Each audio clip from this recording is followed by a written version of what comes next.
แหลมลืมตัวเจ้าเก่าครับเขาสังเกตแต่อะไรครับทำเก็บส่งปืนค่ะเป็นปืนไต้เขาปืนสังเกตว่าเนาะไม่ใช่เฮเลยอันเขาจีร้านนี่ก็จีร้านคือใต้ไหนค่ะเนาะจีร้านว่าคือใต้ไหนครับก็ไม่ใช่ไกลร้านนี่ก็ดีมีผุ่นเจ้าผ้าเขาที่ไหนก็กลัววาสนาค่ะเนาะวาสนา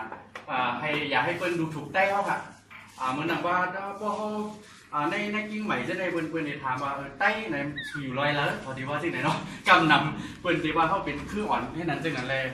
เขาว่ามีวาสนาทรงเปิ้ลนี่ก็อันจึงแคบเจ้าผ้าเขาจะได้ก็มือปานอิงเลสเขาจะได้ค่ะเนาะเต็มมือ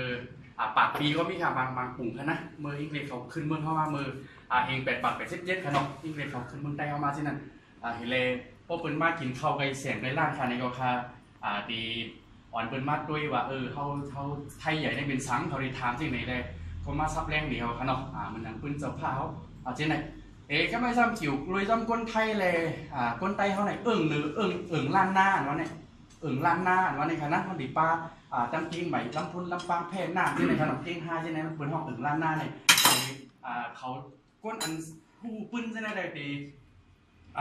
นับยำถึงเจ้าผ้าใต้เขาค่ะก็กลัวซึ่งอยู่ในเขาห้องว่าเจ้านายฝ่ายเนื้อซึ่งในอย่างนั้นค่ะเนาะเขาก็ว่าเป็นเจ้าผ้าใต้เขาเหมือนหนังเป็นเจ้าผ้าเขากุ้ยก็กลัวที่อยู่ในมันเป็นเมืองปีเมืองนอกกันค่ะครอบสังเลยในเจ้าผ้าเจ้าอินทนนท์นาเกียงใหม่นั่นเป็นลูกเจ้าแก้วนวรัตน์ค่ะเนาะเจ้าอินทนนท์ไหนมันถึงดอยอินทนนท์ใช่ไหมคะเนาะอันนี้เป็นชื่อเจ้าผ้าดอยเจ้าอินทนนท์เนี่ยเป็นลูกเจ้าแก้วนวรัตน์นะครับเนาะเจ้าแก้วนวรัตน์เนี่ยมันเป็นสะพานนวรัตน์ใช่ไหมก็เป็นชื่อเจ้าผ้าเกียงใหม่ค่ะเนาะเป็นสิ่งนั้นเมื่อนางเจ้าอินทนนท์เกียงใหม่ในเมื่อเอานั่งผ้าเป็นไตเจียงตุงฮะเจ้านางสุขันธาเนี่ยเป็นลูกของเจ้าก้อนแก้วอินทแหลงเจ้าก้อนแก้วอินทแหลงในข้อมือเป็นเฮืองได้เลยค่ะเนาะเจ้าผ้าเจียงตุง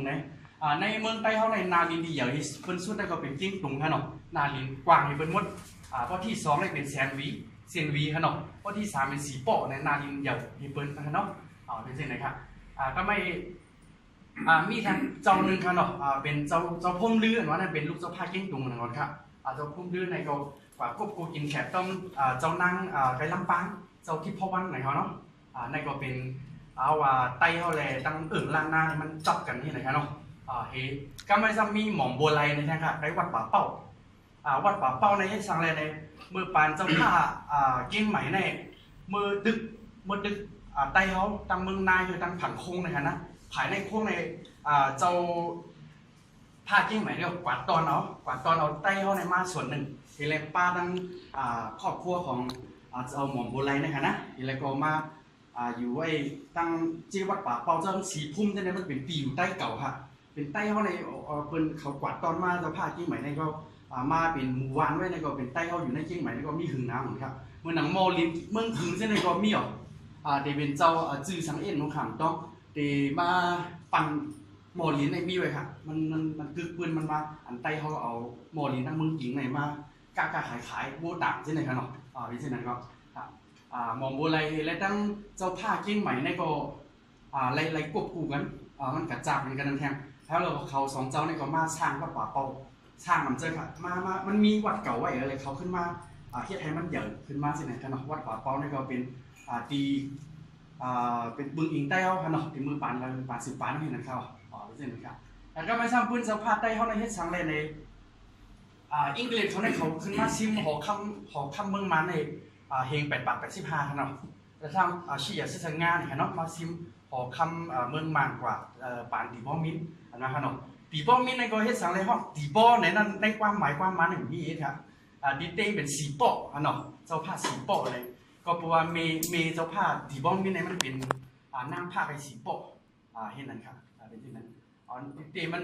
คนเอาคำตั้งมันทะเลในก็ตั้งใต้เขาในป่านั่นก็เมื่อหนังเจ้าผ้าเขาหลายๆเจ้าพาตีอะไรก่อนเป็นเพื่อนเขาว่าเป็นตัวประกันในหัวคำมันทะเลนะครับเนาะก็เพื่อสังอะไรในเต็มมือปันไปยึดหนาวครับเนาะผู้เลี้ยงน้องเนี่ยมันตึกเต็มมือ4 บาทปีปลายเนี่ยมันตึกหัวคำใต้เขาในเมืองใต้เขาให้หัวในแตกไว้เลย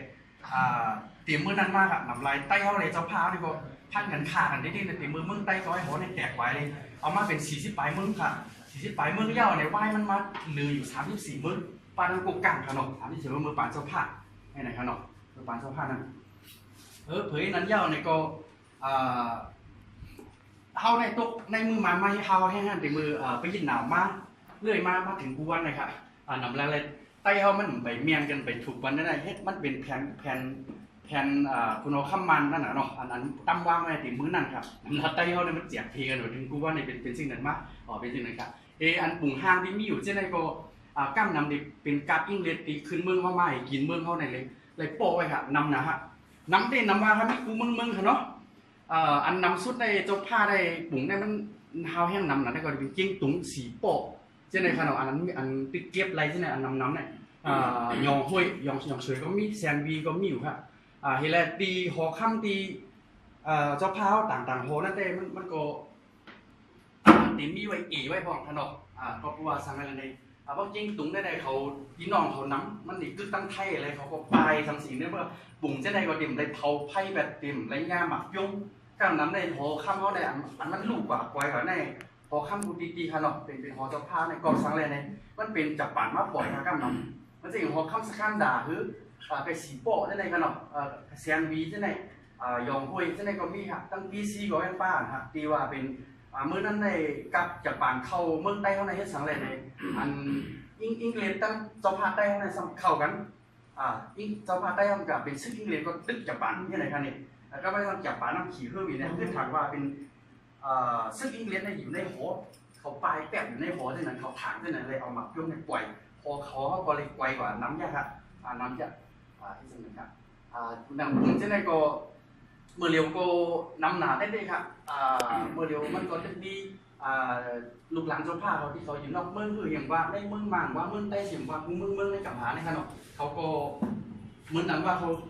ฮัดเปิดตัวเจ้าเก่าฮัดเปิดเผยตัวจากว่าเป็นเพอเช่นนั้นครับก็เบอร์เขาปิ๊กไว้ถึงหนักกูก็ในเฮ็ดสาวไหนก็เปิดเผยว่าเป็นลูกก็ในร้านก็ในสังสีจะได้มันดีถูกเก็บเดี๋ยวนะพออยู่นู้นเมืองใต้ก็เดี๋ยวอะไรอยู่ในเมืองนอกก็เปิดยังกับเก็บแบบหนอมันก็สิ่งนั้นป้าผ่องที่ไหนเขาเป็นเช่นนั้นเมื่อนำกรุงห้างเช่นนั้นก็เป็นมือปากผีเช่นก็มีค่ะมันเป็นที่ไหนเขาเดี๋ยวพี่แทงด้านดำเหมือนเขาอันพอลงเขาใคร